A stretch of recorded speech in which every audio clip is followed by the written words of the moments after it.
The Jews got together on the basis of being Jews. The Irish got together on the basis of being Irish. Now, what basis you and I are going to get together on? We've got to have some kind of basis. But as soon as we mention the only basis that we've got to get together on, they trick us by telling our leaders, you know, that anything that's all black is put segregation in reverse. Isn't that what they say?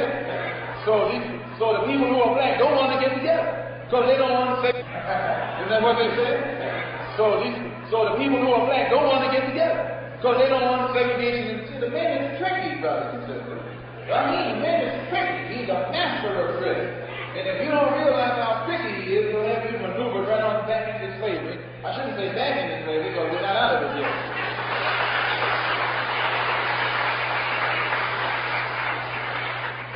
These are traps that he creates.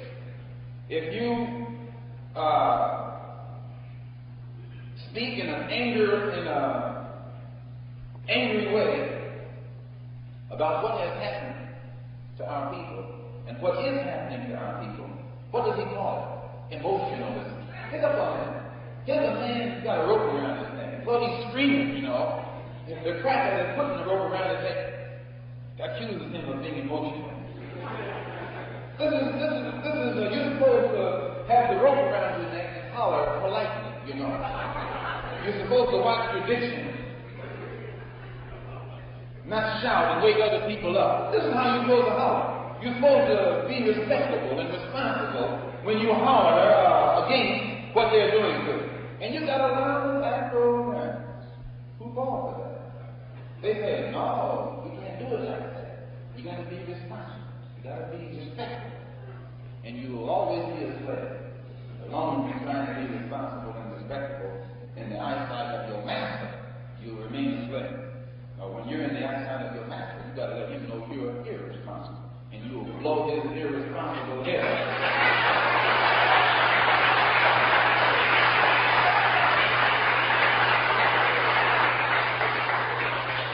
Then again, you got another trap that he maneuvers you into.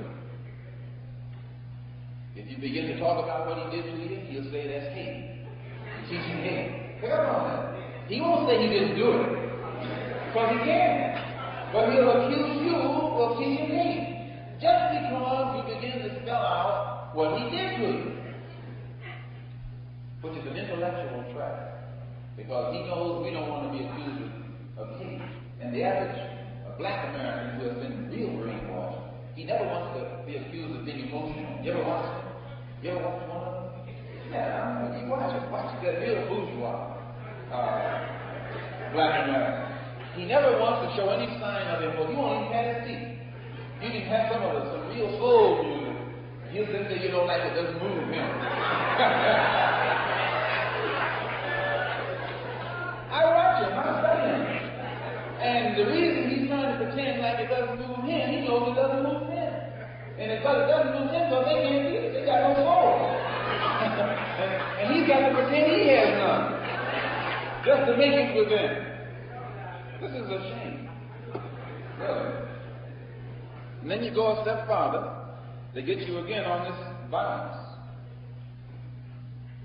They have another trap wherein they make it look criminal if any of us, again, who has a rope around his neck, or one is being put around his neck, if you do anything to stop the man from putting that rope around your neck, that's violence. And again, this bourgeois Negro who's trying to be polite and respectable and all, he never wants to be identified with violence. So he lets them do anything to him. And he sits there submitting to it non-violently, just so he can keep his image of responsibility. He dies with a responsible image. He dies with a polite image. But he dies. The man who's irresponsible and impolite, he keeps his life. But that responsible Negro, he'll die every day. But if the irresponsible one dies, he takes some of those with him who were trying to make him die. So the era that we're living in is an era in which we see the people in the East on the rise and the people in the West on the decline. That is, the dark world is rising and the white world or Western world is having its power curtailed. This is happening, and it's happening every day. Even in take right there in Saigon, in South Vietnam. Don't you realize that 20 years ago, those little people over there didn't have a chance? All they needed would be a battleship to sail up to the coastline, and everybody over there would bow down. Yes, sir, boss. That's how they said it, same as you said it over here. But not now. Now they don't yes to nobody's boss. They get them a rifle and run boss clean on out of there. The entire East, the dark world, is on the rise. Whether you like it or not. If the dark world rises up, it puts the white world on the spot. It puts the Western world on the spot. And it puts you and me on the spot. Why does it put us on the spot? Because although we're in the West, we're from the East. Many black Americans don't realize this. You are not of the West. You are in the West. You're not a Westerner. You're from the East. You're not white. You're in the white world. That doesn't make you white. You're as black as you ever were. But you're just in the white world.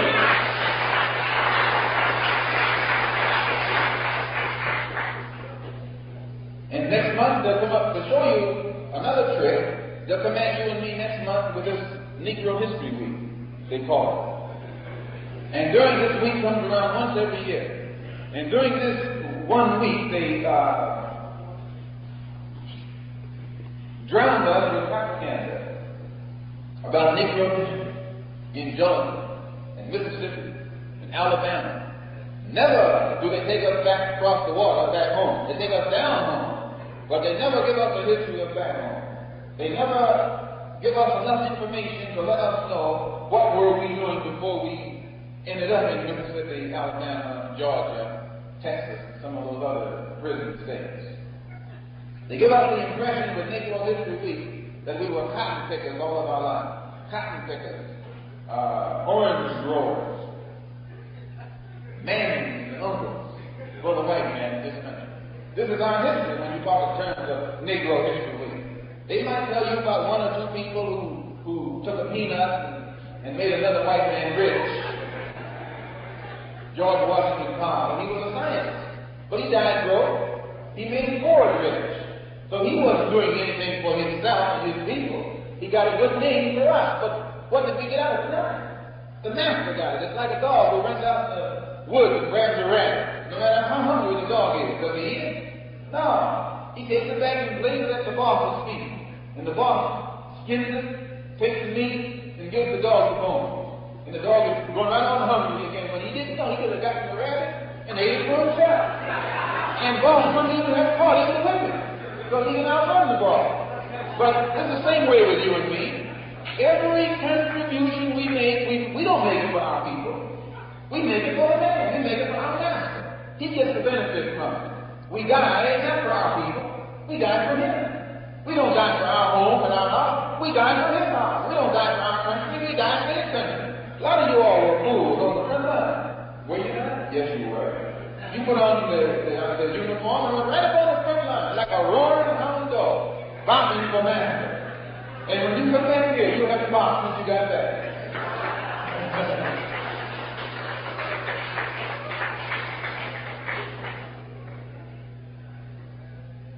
So Negro History Week reminds us of this.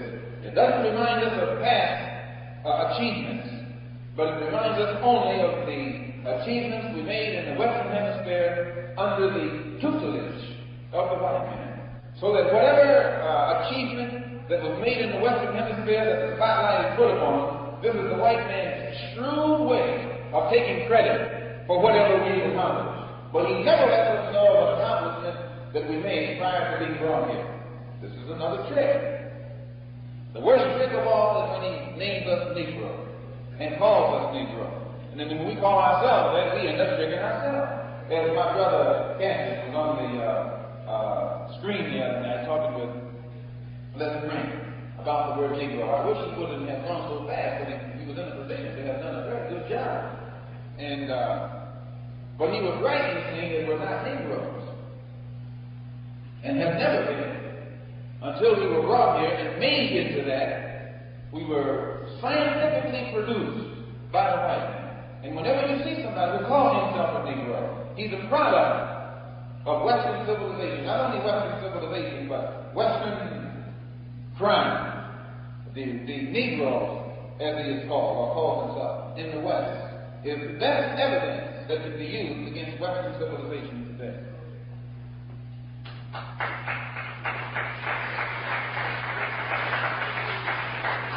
One of the main reasons we're called Negro is so we won't know who we really are. And when you call yourself that, you don't know who you really are.